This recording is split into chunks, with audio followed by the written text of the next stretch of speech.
तो हेलो प्यारे बच्चों, आज हम लोग बात करेंगे ह्यूमन डाइजेस्टिव सिस्टम के बारे में कि आपका पाचन कैसे होता है शरीर में। हम लोग भोजन तो और जो आपका भोजन होता है वो पाचन किस तरह होता है। तो देखिए, सबसे पहले आपका जो भोजन होता है कहाँ जाता है? आपके मुंह में। कहाँ? यहाँ से आपके मुंह में। ये रहा आपका पाचन तंत्र, मतलब कि डाइजेस्टिव सिस्टम। ये आपका जैसे मान लीजिए ऊपर में होता है यहाँ पर बैकल कैविटी, या फिर हिंदी में बोले तो मुख गुहा। क्या बोलते हैं? मुख गुहा। तो सबसे पहले हम लोग भोजन को क्या करते हैं? मुख गुहा में कर डालते हैं। मतलब जान लो कि पाचन क्या होता है। तो पाचन ये होता है, जैसे मान लीजिए जटिल पदार्थ, जैसे मान लीजिए कि आपका कोई मजबूत पदार्थ है, उसे सरल में तोड़ना, तो क्या कहलाता है? आपका पाचन कहलाता है ना। तो सबसे पहले आप भोजन को कहाँ लेते हैं? मुख गुहा में, है ना। तो इसे बोलते हैं हम लोग एलिमेंट्री कैनाल। क्या बोलते हैं? एलिमेंट्री कैनाल, आहार नाल, जहां से आपका भोजन क्या होता है? पाचन होता है। इसे पूरे क्या बोलते हैं? पूरे को आहार नाल बोलते हैं। तो सबसे पहले भोजन कहाँ जाती है? आपके बैक्टल कैविटी में, बोले तो मुख गुहिका में, है ना। कहा जाती है मुख गुहिका में। उसके बाद फिर आपका जाता है ग्रास नली। ग्रास नली को इंग्लिश में बोलते हैं ओसोफेगस, या तो बोल सकते हैं फूड पाइप, है ना। तो ये जो आप ये वाला जो नीचे वाला भाग होता है, इसे बोलते हैं हम लोग क्या? ग्रास नली। क्या बोलते हैं? ग्रास नली, है ना। ग्रास नली से होते हुए कहाँ जाएगा आपका भोजन? अमाशय में, मतलब कि पेट में। अमाशय को बोलते हैं एस्टोमिक। एस्टोमिक में आपका भोजन जाएगा।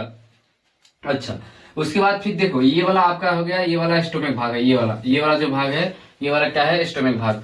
तो स्टोमिक के बाद क्या होता है कि जैसे देखिए यहाँ पर दो चीज के द्वारा पाचन होता है। कौन कौन से? एक होता है एलिमेंट्री कैनाल, मतलब कि आहार नाल वाला, और दूसरा होता है ग्रंथि, मतलब कि ग्लैंड के द्वारा, है ना। तो जो ग्रंथियां होती है, जैसे लार ग्रंथि, जठर ग्रंथि, लीवर प्लस पित्ताशय ग्रंथि और अग्नाशय ग्रंथि, आग ग्रंथि, ये सब क्या करते हैं? पाचन में मदद करते हैं। तो देखिए, जो लाल ग्रंथि होता है ना, कहाँ पाया जाता है? आपके मुख गुहिका में। कहाँ? मुख गुहिका में, मतलब बैकल कैविटी में पाया जाता है। जो सैलिवरी ग्लैंड होता है, सैलिवरी ग्लैंड जिसे बोलते हैं हम लोग, तो वो क्या करता है? भोजन को मतलब कि थोड़ा लसलसा बनाता है। जैसे मान लीजिए कि तोड़ के थोड़ा चिकना बनाता है, ताकि हमारे मतलब नीचे जाए अंदर, यहाँ ओसोफेगस में, तो आराम से जाए, धीरे धीरे जाए, मतलब स्मूथली जाए, है ना। हाँ, तो लाल ग्रंथि ये काम करता है। उसके बाद फिर जैसे नीचे आएगा यहाँ पेट में फूड पाइप के जरिए। देखिए, जो फूड पाइप होता है ना, ये तो इसमें पाचन नहीं होता है। क्या बोलते हैं? पाचन नहीं होता है। पाचन कहाँ से शुरू होता है? अमाशय से शुरू होता है। और यहाँ बक्कल कैविटी में, जैसे मान लीजिए दांत से हम लोग भोजन को तोड़ मड़ोड़ के ये अंदर भेजते हैं, तो ये यहीं से पाचन स्टार्ट हो जाता है। लेकिन यहाँ नहीं होता। ये क्या होता है? ये जो आपका फूड पाइप होता है ना, मतलब कि बहुत इलास्टिसिटी टाइप पे होता है। जैसे मान लीजिए कि ऊपर से भोजन आ रहा है, तो ऊपर में जैसे देखिए, इधर से जगह ज्यादा कर देगा, उसके बाद फिर नीचे कम, उसके बाद फिर ज्यादा नीचे कर देगा, फिर उसके बाद कम, मतलब कि कम बेसी करके नीचे ढकेलता रहता है ना। हाँ, क्रमानुगत आता रहता है। मतलब कि एक ही बार धड़ास नहीं आता है। एक बार धड़ास आ जाएगा तो फिर चोट लगेगा, फिर आवाज करेगा, तो एक ही बार नहीं आता है ना। उसके बाद फिर अमाशय में, अमाशय के बाद छोटी आंत। छोटी आंत जो होता है ये, मतलब बहुत, ये छोटी आंत जो होता है ना, ये वाला, इसकी जो लंबाई की बात करें तो 6 से 7 मीटर होता है। कितना होता है? 6 से 7 मीटर। और जो बड़ी आंत होता है, तो यहाँ पर देखो, छोटी आंत में क्या होता है?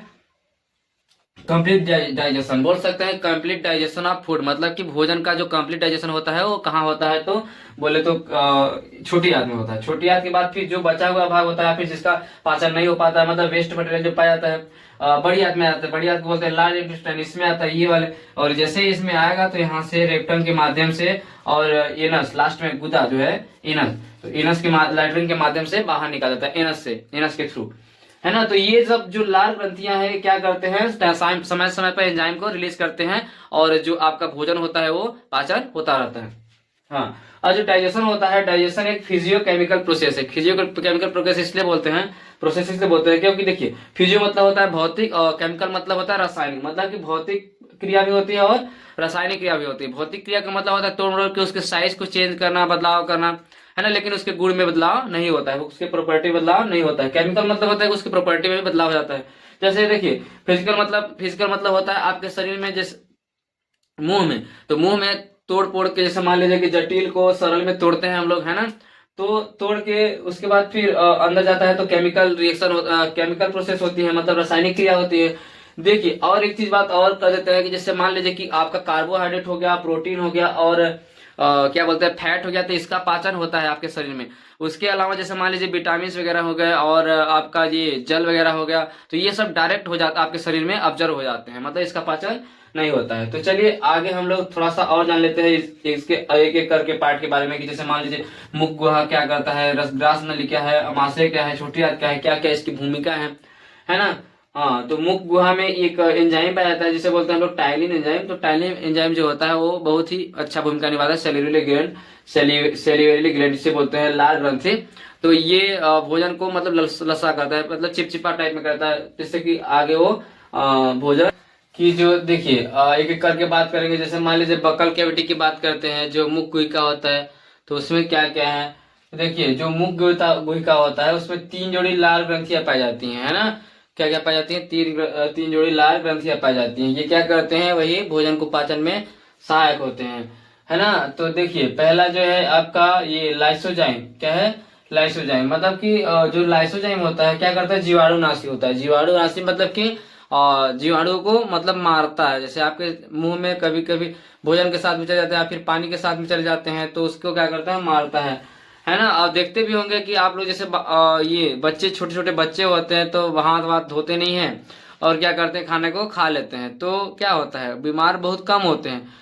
और क्यों होते हैं, क्योंकि उनमें जो ये लार होता है ना, तो लार ज्यादा होता है, लार ज्यादा बहता है कि नहीं बहता है, उसमें जो ये आपका लाइसोजाइम एंजाइम होता है वो ज्यादा पाता है, मतलब जीवाणु को मार देता है ना।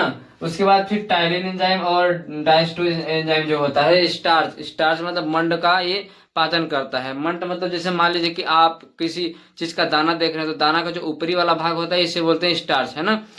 तो स्टार्च यदि नहीं होगा ना तो आपके मतलब भोजन का पाचन जल्दी नहीं हो पाएगा। आप देखते भी होंगे कि जैसे मान लीजिए कि मैदा, तो मैदा में क्या होता है, स्टार्च नहीं होता है, मतलब कि मैदा का आप 2 रोटी खा लेंगे और ये जो जिसमें स्टार्च होता है उसको 5 रोटी खा लेंगे, लेकिन 5 रोटी जल्दी पचेगा, लेकिन मैदा का जो रोटी होगा वो जल्दी नहीं पच पाएगा, है ना। उसके बाद फिर म्यूकस, म्यूकस तो जो म्यूकस होता है वो क्या करता है आपके शरीर में, आपके मुंह में, तो जो म्यूकस होता है ये आपके पाचन में मदद करता है, मतलब भोजन को क्या बनाता है, चिपचिपा बनाता है। तो जो म्यूकस होता है ये भोजन को क्या करता है, चिपचिपा बनाता है ना। अब बात कर